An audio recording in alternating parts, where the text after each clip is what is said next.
Hi అండి. GT match అయితే GT MI match జరిగింది కదా గుజరాత్‌కి, ముంబైకి. ఈ మ్యాచ్‌లో అయితే జీటీ చాలా సునాయాసంగా గెలిచిందనుకోవచ్చు. 36 పరుగుల తేడాతో అయితే మ్యాచ్ అయితే గెలిచింది. మొట్టమొదటి విజయం అయితే సాధించగలిగింది.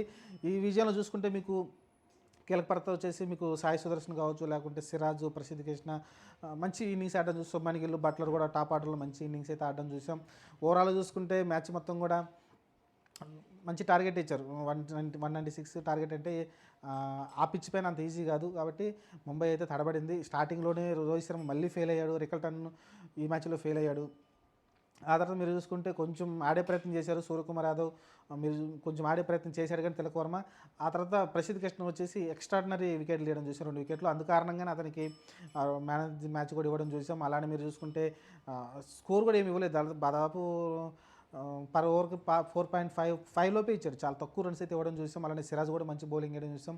ఓవరాల్ చూసుకుంటే గుజరాత్ టైటన్స్ అయితే డామినేషన్ కనిపించింది మనకైతే ఈ మ్యాచ్లో అయితే. మంచి విజయం అయితే వచ్చింది. వరుసగా అయితే ముంబై అయితే మళ్ళీ ఓడిపోయింది. యాక్చువల్గా మనం ముంబైకి గెలుస్తుంది అనుకున్నాం. ఎందుకంటే వాళ్ళ బ్యాటింగ్ ఆర్డర్ కానీ చూసుకుంటే మీకు నాకు తెలిసి బుమ్రా లేని లోటు కొంచెం ఇంకా కనిపిస్తుందేమో అనిపిస్తుంది. బౌలింగ్లో ఆ వీక్నెస్ కనిపిస్తున్నట్టుంది. అయినప్పటికీ వీళ్ళ దగ్గర బ్యాటింగ్ మంచి సాలిడిటీ ఉంది. మీకు రోహిత్ శర్మ ఫామ్లో లేడు, అది మెయిన్ ప్రాబ్లం అయిపోయింది. మీకు హార్దిక్ పాండ్యా వస్తే చూస్తే ఈ మ్యాచ్ ఆడుతున్నాడు, ఫస్ట్ మ్యాచ్ ఆడలేదు. మరి చాలా స్లోగా ఆడడం చూసాం. 17 బాల్లో 11 స్కోర్ ఏం చేశాడు. అది సెట్ కాదు, అది చాలా కష్టంగా ఉంటుంది. మీరు దాన్ని ఎలా చూస్తారో మరి చూడాలి. మరి హార్దిక్ పాండ్యా పైన కూడా కొంచెం విరుచుకుపడుతున్నారు నెటిజన్స్ అయితే, ఎందుకు అలా ఆడాడు అనేది. అంటే ఆడడానికి ఏం చేయలేకపోతున్నారు. చాలా కష్టంగా ఉంది ఆడడం కూడా, అంత ఇబ్బందికరంగా ఉంది. కాబట్టి అంత ఈజీ కాదు అక్కడ స్కోర్ చేయడం అనిపించింది నాకైతే. ఆ తర్వాత మీరు చూసుకుంటే మిగతా ఎవరు ఆడలేదు. 6 వికెట్లు కోల్పోయినప్పటికీ టార్గెట్ అయితే రీచ్ అవ్వలేకపోయారు. మెయిన్ ప్రసిద్ధ్ కృష్ణ అతను వేసిన బౌలింగ్ అయితే చాలా ఇబ్బంది పెట్టింది ముంబై ఇండియన్స్ అయితే. చూద్దాం మరి వరుసగా పరాజయాలు అయితే కొనసాగుతూ ఉంది ముంబై ఇండియన్స్.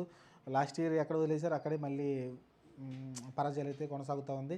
చూద్దాం మరి ఎప్పుడు విజయం బాట పడతారు వాళ్ళైతే. ప్రస్తుతానికైతే జీటీ అయితే మ్యాచ్ గెలిచింది.